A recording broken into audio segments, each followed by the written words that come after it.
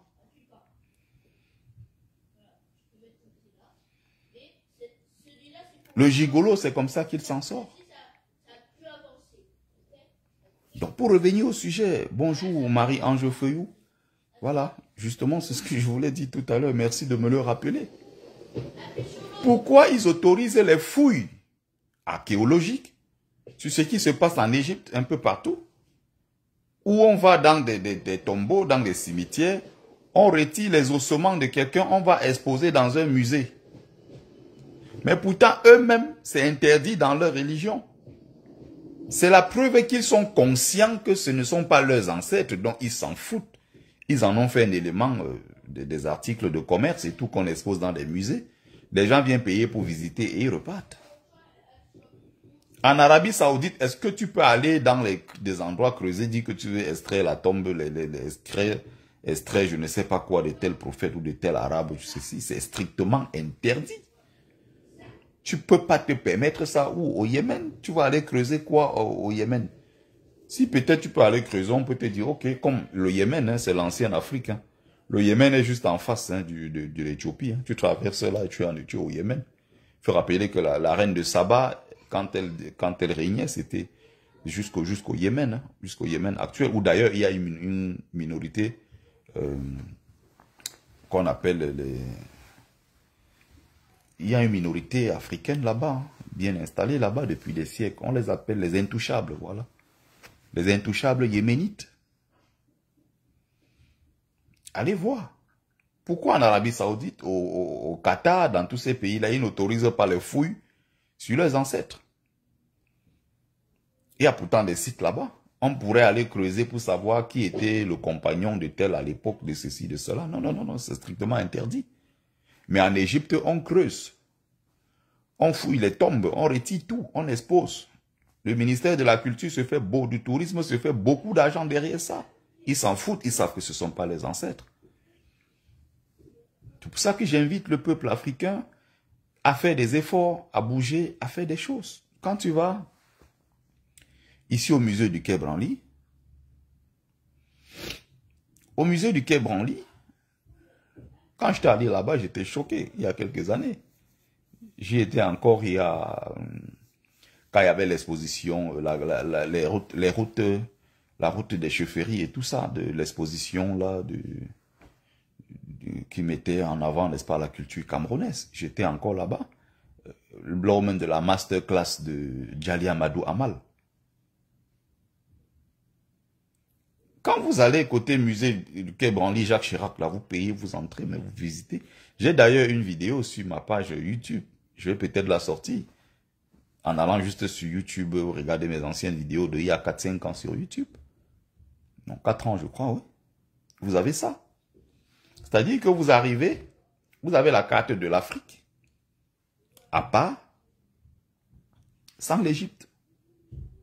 Je ne sais pas si vous comprenez, vous vous rendez compte à quel point c'est grave. Au musée du Quai Branly, l'Égypte ne fait pas partie de l'Afrique. L'Égypte est une civilisation orientale. Donc ils ont fait l'Afrique, ils ont retiré l'Égypte, ils ont mis du côté de l'Orient. J'étais allé là-bas discrètement, j'ai fait vite fait des photos, des vidéos, je suis ressorti avec il y a quelques années.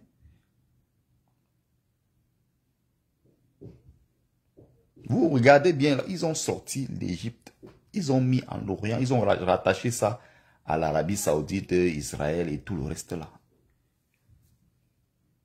C'est incroyable. Donc, quand tu te lèves le matin, tu te regardes dans le miroir, en tant qu'Africain, est-ce que tu ressembles à Marie, à Jésus, à tout ce qu'on nous présente là? Est-ce que tu penses que si on remonte dans l'histoire, on peut te rapprocher, toi, à un Européen ou à un Arabe ou à je ne sais quel autre? Non. Tu es là. Tu es le fruit. J'ai commencé par cette image au début du live. La racine est là. L'arbre est là. Vous avez les branches, le feuillage et le fruit.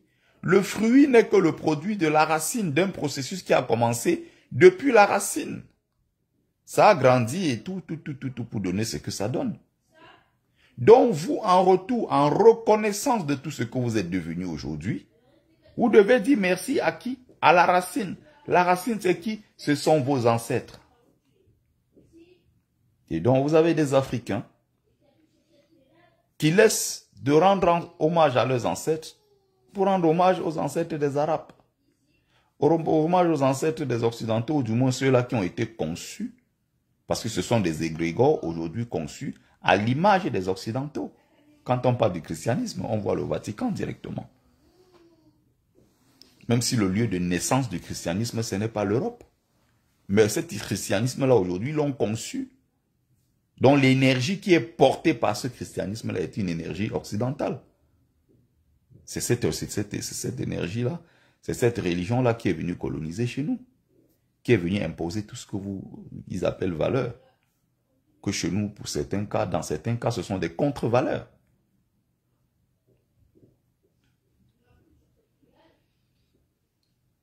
Donc, c'est des choses à comprendre.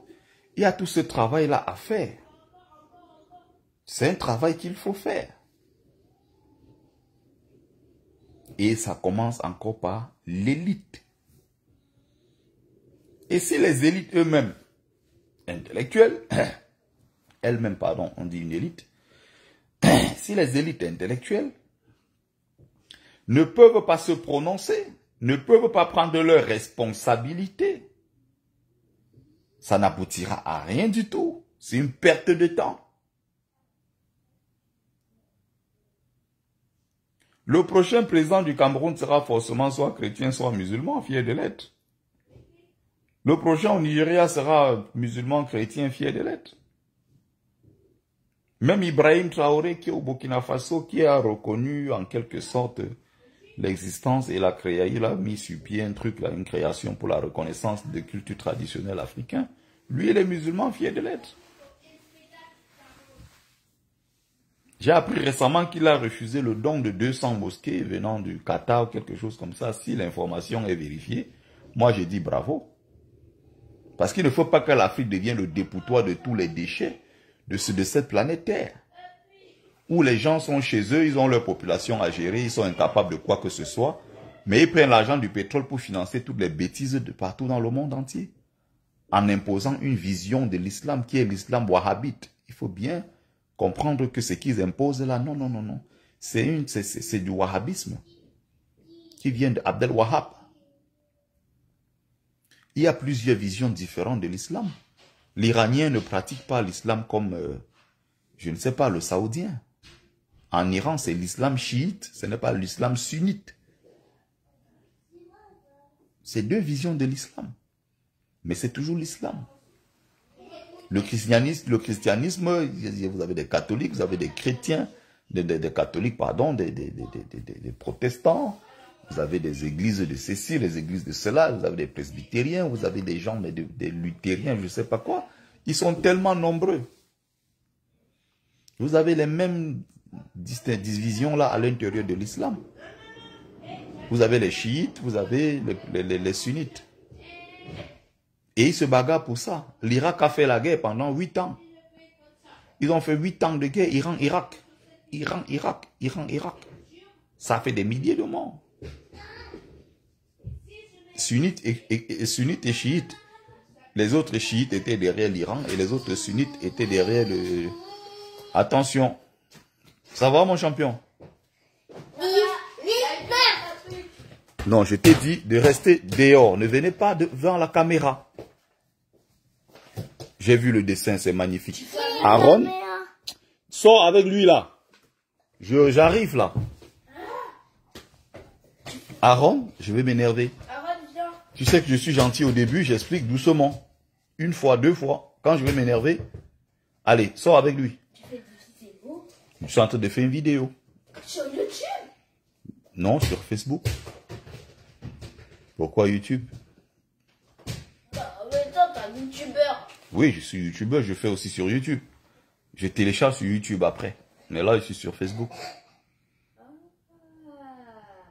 Allez, ferme. Voilà. À tout à l'heure. À tout de suite. Donc, Qu'est-ce que j'étais en train de dire? Oh, mes petits champions là. Ah, j'étais en train de dire... qui pour me rappeler en commentaire ce qu'on disait. Oh, ils sont tous en train de me distraire.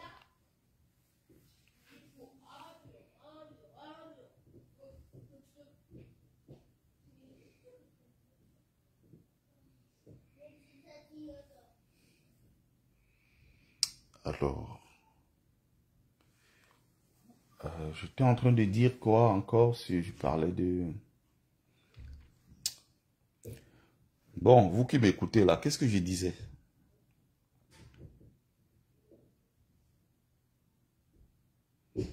Merci Ange-Marie, non Marie-Ange Feuillou. La guerre entre sunnites et chiites. Moi, à l'époque, c'est pour ça que j'aime bien cet enrichissement-là, j'aime bien cette... c'est pour ça que j'aime bien les gens qui parlent à partir des expériences, tu vois.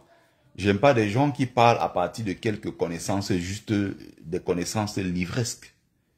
C'est-à-dire, on s'arrête à faire des récitations, tel auteur avait dit en telle année dans tel ouvrage, tel auteur a dit ceci, tel auteur a dit cela, tel a dit ci, tel a dit cela. Non, c'est pour ça que vous allez voir même dans mes sujets, de ce que je développe de temps en temps ici, quand je fais mes lives, je peux vous donner certaines références livresques, je peux vous donner certaines références historiques tirées de tel ou tel. Je peux faire le commentaire normal, de voilà, donner mes... Mais j'aime toujours prendre des exemples de ce que j'ai vécu. Parce que ce qui est beaucoup plus parlant, ce sont des exemples vécus. Soit que j'ai vécu moi-même, soit j'ai des expériences auxquelles j'ai assisté. C'est beaucoup plus enrichissant. C'est pour ça que quand tu parles, par exemple, d'une expérience vécue, de quelque chose de vécu, une expérience, voilà, les gens prêtent beaucoup plus l'oreille quand tu parles. Par exemple, pour parler des chiites et des sunnites, moi, à l'époque, quand j'étais au Maroc, j'ai vu des gens, voilà, j'ai vu des bagarres, hein, et ça créait des bagarres partout à la sortie des mosquées. Vous voyez? Parce que, avec la crise de 2011, il y a eu ce qu'ils ont appelé le printemps arabe et tout. Il y a eu aussi une sorte d'accélération, hein, parce que dans la guerre qu'il y avait en Irak, en Syrie et en Afghanistan, dans ces périodes-là, il y a eu beaucoup de déplacements. Il y a eu beaucoup de déplacements. Et ceci nous interroge encore, ceci nous pousse davantage à nous interroger sur la tolérance des uns et des autres. Ceux qui parlent tous les jours de tolérance, est-ce qu'ils tolèrent les autres qui ne sont pas comme eux? Est-ce que les musulmans tolèrent les non-musulmans? Est-ce que les chrétiens tolèrent les non-chrétiens? Est-ce que les chrétiens tolèrent, je ne sais pas, les animistes? Est-ce que les musulmans tolèrent les animistes? Maintenant, si on prenait à l'intérieur même de l'islam, est-ce que les musulmans chiites tolèrent les musulmans, peut-être, disons, sunnites? Et il faut rappeler qu'il n'y a pas de chiites en Afrique, je ne pense pas. Il y a peut-être une ultra-minorité comme ça, qui est du côté, je crois, des Comores, qui pratiquent un islam un peu qui se rapproche de ce qui va de l'islam chiite iranien. Mais, l'islam, 99% des musulmans africains sont sunnites. Vous voyez? Donc, il y a eu une différence à l'époque. Hein. Il y a eu ceux qui sont ceux qui sont restés fidèles au prophète Mohammed. Et il y a ceux qui sont restés fidèles à son gendre Ali. Et ça a donné deux branches de l'islam aujourd'hui qui se fait la guerre, les sunnites et les chiites.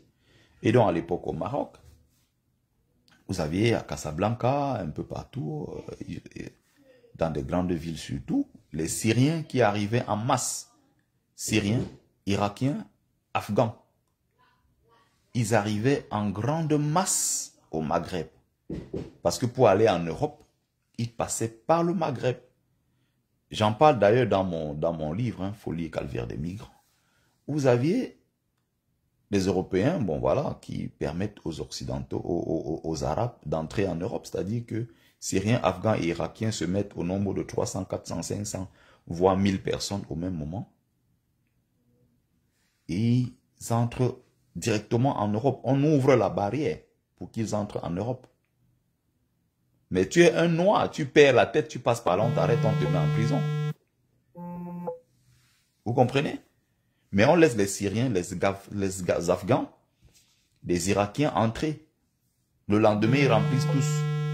Le lendemain, ils remplissent le camp de Melilla. Ils sont 1000, 1500 dans le camp de Melilla, partout. On les laisse. Mais quand c'est les Noirs, on les arrête. Vous comprenez? Oh, j'ai horreur de ce truc. J'ai horreur. Quelqu'un, tu appelles, je renvoie. Tu rappelles, je renvoie. Ça fait 5 fois. La personne rappelle. Mais si je renvoie, ça veut dire que je suis occupé, je ne peux pas décrocher à l'instant. Mais est-ce que ça, il faut avoir bac plus 50 pour comprendre ça? Oh là là là. Bref.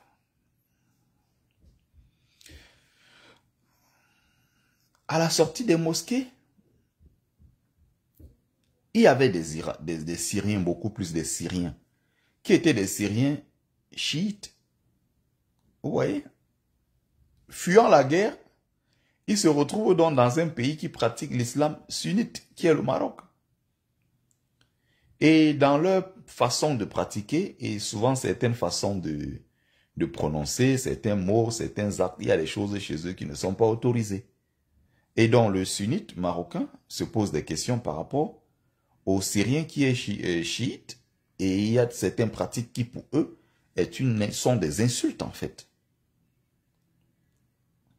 Et c'est comme ça que souvent ça déclenchait entre eux et tout, parce que vous avez des Syriens qui avaient des passeports syriens, ils allaient par exemple à la sortie des mosquées pour demander l'aumône, et ils prononçaient certaines paroles, Ibadallah, Ibadallah, Ayam Souria, Yahwan, Souria, Souria, Mnsouria, Mnsouria. Il y avait des gens qui s'énervaient en disant, mais vous êtes Syriens, fichez-nous le camp, on en a rien à foutre que vous soyez Syriens, vous n'êtes pas des vrais musulmans. Ça déclenchait souvent entre eux, mais c'était terrible, terrible.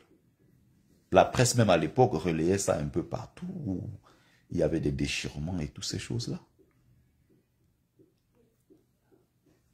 C'est des choses auxquelles j'ai assisté directement, je voyais ça tous les jours. C'est souvent important aussi de parler de ses propres, même si ce sont, aussi petits soient-elles, ce sont quand même des expériences, ce sont des choses vécues. Et c'est pour ça que mon livre est très très riche. Il n'y a pas que je sors du Cameroun, je tente le Beaux-Arts, j'entre en Europe, ça s'arrête là, non. Il y a des petites anecdotes comme ça autour, et il y en a des dizaines et des dizaines dans le livre finalement. Et c'est ça qui enrichit le livre. Vous voyez, parce qu'il y a des petites anecdotes de tout ce qu'on... Il y a des moments de fou rire dans le Beaux-Arts, des moments où on pleure, des moments où il y a des attaques, des moments où on vit des choses horribles, des moments aussi où il y a cette joie de vivre, hein, malgré qu'on soit en milieu hostile. Oui, il y a des moments où on éclate de joie, où des gens sont contents, des moments aussi où on mange bien. Il y avait des jours où on faisait la fête, nous on attrapait des sangliers. On mangeait bien, on faisait la fête aussi. Il y avait des jours où c'était beaucoup plus difficile, on pouvait faire 2-3 jours sans manger, mais il y avait des jours aussi où on avait à manger. Pour tout le monde. Il y avait des jours où on dansait, on était content aussi. Il y avait des jours où c'était très très difficile, même si 99% du temps, c'est difficile. Bon, des fois, on chassait aussi le stress par d'autres moyens. Par exemple, on avait des musiciens, hein, on faisait des concerts. En pleine forêt, on avait des grands musiciens d'ailleurs. Hein. C'est l'ensemble de tout ça qui enrichit finalement, voilà, le livre. Donc, l'Africain doit redevenir lui-même. L'Africain doit redevenir lui-même. Et c'est tout un long processus. Et ça passe par la prise de conscience des élites. Parce que le poisson pourrit par la tête. Et c'est donc par la tête qu'il doit falloir faire ce travail-là. Que les dirigeants africains eux-mêmes commencent à prendre conscience. Que les panafricanistes arrivent au pouvoir, que les kémites s'imposent, que les kémites entrent en politique. Que les kémites créent des universités, des écoles, des centres culturels, des centres de recherche. Que les kémites construisent leurs temples partout dans le monde entier pour rendre hommage à leurs ancêtres, comme le font les Chinois. Le Chinois, pour rendre hommage à son ancêtre, il achète une bougie, il va dans un temple shintoïste, un temple shintoïsme au Japon, dans le temple et tout. Il entre là-bas et puis il allume et puis il rend hommage à ses ancêtres. Et après, calmement, il ressort, il repart. Il rend hommage à l'ancêtre de sa lignée. Raison pour laquelle il n'a pas besoin de faire des guerres pour aller convertir les gens à une religion. Tu n'as pas besoin, c'est une religion de paix. La véritable religion de paix, c'est celle du cœur. C'est l'animisme que nous pratiquons. Je n'ai pas besoin de venir t'agresser pour te convertir. Non, je n'ai pas à te convertir parce que toi, tu fais des prières, des offrandes et tout le reste. C'est ta connexion, toi et les ancêtres de ta lignée. Papa, Oui. il veut bouger. Dorian a fait quoi? Il veut bouger. Il vous fait quoi? Il veut bouger. Ici. C'est bon, c'est bon, c'est bon, c'est fini. Ferme la porte, ferme la porte. Aaron? Tu es têtu, Aaron. Viens fermer la porte. Champion là. Donc voilà, je vais m'arrêter là. Je crois que j'ai fait plus d'une heure de live. 1h10, 15 par là, voilà. Donc je voulais partager ce petit moment avec vous pour essayer encore une fois d'apporter ma petite contribution, ma pierre à l'édifice. J'espère que ça vous a plu, j'espère que vous avez partagé. Je vais m'arrêter là et puis je crois que chaque dimanche, je vais essayer de trouver au moins 1 heure de temps encore pour qu'on essaye d'en parler. Et même à l'occasion donner la parole aux autres qui veulent, par exemple, intervenir à travers TikTok et autres.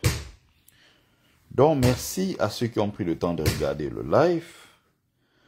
C'était Bertie le Kamite, l'imperturbable négro-thérapeute, défenseur des causes justes qui avance malgré les vents contraires, en espérant que ça vous a plu. Vie, force, santé à vous. Pluie de bénédictions ancestrales. C'était Ngumbe Sombembon, notable que je suis, porteur propagateur du savoir ancestral, descendant de la dignité de ceux qui n'ont jamais trahi. Merci, merci à vous, merci à mes amis de Facebook, merci également à mes amis de TikTok. Voilà.